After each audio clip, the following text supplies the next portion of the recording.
So good evening dear students of grade 10. Right now we are going to solve the most important problem of exercise 5.2 19th problem. Okay. So exercise 5.2 19th problem. So already మనం previous video class session లో 18th problem వరకు complete చేసుకోవడం జరిగింది. So this would be the last problem for this exercise 5.2 progressions. Okay. So just observe the question. ఇది చాలా easiest sum అండి, easiest model కూడా. So try to observe the question. Subbarao started working in 1995. So Subbarao అనే ఎవరో ఒక వ్యక్తి ఉన్నారు. Okay. So Subbarao started working in 1995 at an annual salary of ₹5,000. అంటే 1995 నుంచి Subbarao అనే ఒక వ్యక్తి తన యొక్క వర్కింగ్ స్టార్ట్ చేస్తే 1995 లో అతని యొక్క సాలరీ యాన్యువల్ గా ఎంత వచ్చిందని చెప్తాడు. 1995 నుంచి చూసుకుంటే 5,000 తో అతని యొక్క సాలరీ అనేది స్టార్ట్ అయింది అనమాట. జాగ్రత్తగా వినండి. సో 1995 నుంచి స్టార్ట్ చేస్తే అంటే ఫస్ట్ ఎంప్లాయ్మెంట్ ఇయర్ 1995 లో అతను అనుకున్నటువంటి సాలరీ 5,000. ఓకే. దాని తర్వాత ఏమైంది? అండ్ రిసీవ్డ్ అన్ ఇంక్రిమెంట్, అంటే ప్రతి సంవత్సరం ఎంతో కొంత ఇంక్రిమెంట్ అన్నది అతని యొక్క ఖాతాలో పడుతూ ఉంటుంది అనమాట. And received an increment of ₹200 each year. ప్రతి సంవత్సరం 200 చొప్పున ఇంక్రిమెంట్ చేసుకుంటూ వెళ్తున్నాడు. అంటే 1995 లో 5,000 తో స్టార్ట్ అయింది. ఈచ్ ఇయర్ నెక్స్ట్ ఇయర్కి వచ్చినప్పటికి 1996 లో 200 పెరిగింది, అంటే 5,200. మళ్ళీ నెక్స్ట్ ఇయర్ 1997కి వచ్చేటప్పటికి 5,400, నెక్స్ట్ 5,600, 5,800 అలా చెప్పుకుంటూ వస్తే ఈచ్ అండ్ ఎవ్రీ ఇయర్ లో అతని యొక్క సాలరీ అనేది 200 ఇంక్రిమెంట్ అవుతూ వస్తుంది. అంటే ఎక్కడి నుంచి స్టార్ట్ అయింది?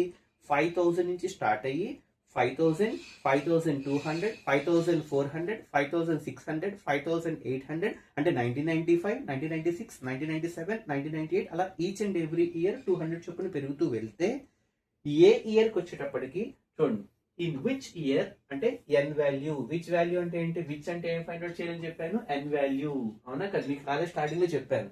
విచ్ వాల్యూ అన్నా, find the number of terms అన్నా, హౌ మెనీ టర్మ్స్ అన్నా, చెక్ వెదర్ అన్నా మనం ఫైండ్ అవుట్ చేయాల్సింది ఎన్ వాల్యూ. కాబట్టి in which year did his income reach 7,000. అంటే 1995 లో స్టార్ట్ చేస్తే 5,000 తో స్టార్ట్ చేసినప్పుడు ఏ ఇయర్ కి వచ్చేటప్పటికి అతని యొక్క శాలరీ 7,000 అవుతుంది. అంటే 5, 5, 2, 5, 4, 5, 6, 5, 8, 6, 6 అలా చెప్పుకుంటూ వస్తే 1995 నుంచి స్టార్ట్ చేసుకుంటూ వచ్చేటప్పటికి ఎన్ని ఇయర్స్ కి వచ్చేటప్పటికి అతని యొక్క శాలరీ 7,000 రీచ్ అవుతుంది. అంటే స్టార్టింగ్ అమౌంట్ ఏమో 5,000 అన్న ఫస్ట్ టర్మ్, లాస్ట్ టర్మ్ వచ్చి లిమిట్ ఎంత పెట్టాడు? 7,000. అంటే ఇది A1 అవుతుంది, అది AN అవుతుంది. అంటే A1 నుంచి AN కి మారాలి అంటే 5,000 నుంచి 7,000 కి వెళ్ళాలంటే మధ్యలో ఎన్ని ఇయర్స్ అతను దాటుకుని రావాలి అంటే ఎన్ వాల్యూ మనం ఫైండ్ అవుట్ చేయాలి. అంటే A1 ఉంది, AN ఉంది, common difference each and every year 200 ఉంది కాబట్టి A1, AN, డి వాల్యూ ఉంది. ఎన్ వాల్యూ మనకి అడితే సరిపోతుంది అనమాట. విచ్ ఇయర్ అని అడిగాడు కాబట్టి చూసుకోండి. 1995 A1 5,000, 1996 A2 5,200, ఎందుకు 200 ఇంక్రిమెంట్ కాబట్టి.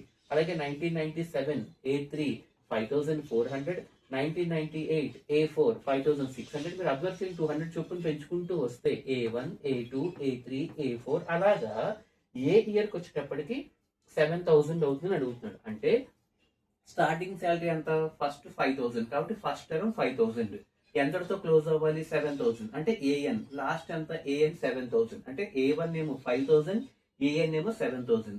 కామన్ డిఫరెన్స్ ఎంత? 200. అంటే A ఉంది, D ఉంది, AN ఉంది, అయితే ఎన్ వాల్యూ మనం కట్టాలి. విచ్ ఇయర్ అడిగాడు కాబట్టి ఎన్ వాల్యూ. కాబట్టి మనకు తెలిసిన ఫార్ములా ఏంటి? AN equal to A plus N-1 into D.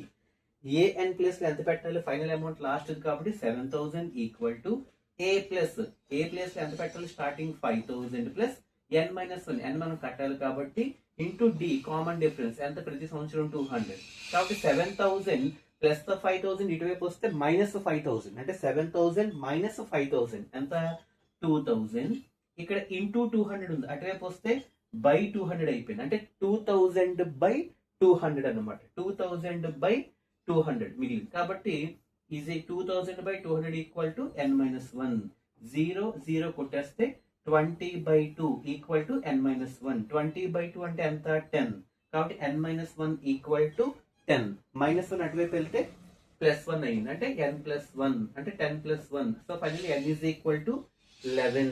n is equal to 11. అంటే ఇన్ విచ్ ఇయర్ అంటే ఏ ఇయర్కి వచ్చేటప్పటికి అంటే 11th ఇయర్కి వచ్చేటప్పటికి 11th ఇయర్కి వచ్చేటప్పటికి అంటే ఏంటి 1995 తో స్టార్ట్ అయింది. దీనికి 11th ఇయర్ 11 ఇయర్స్ కలపండి. 11th ఇయర్కి వచ్చేటప్పటికి అంటే 1995కి 11 కలిపితే ఎంత అవుతుంది 2006కి వచ్చేటప్పటికి అతని ఇన్కమ్ 5000 నుంచి 7000కి వెళ్తుంది అనమాట by the ending of the 11th year. అది ఎన్ వాల్యూ. అంటే 1995 నుంచి 2006కి వచ్చేటప్పటికి ఆ 11 ఇయర్స్ లో 5000 నుంచి 7000కి ఇన్కమ్ అనేది చేంజ్ అవుతుంది అని దాని అర్థం అనమాట. Okay, I think this sum is very clear to everyone. So good evening, have a nice day.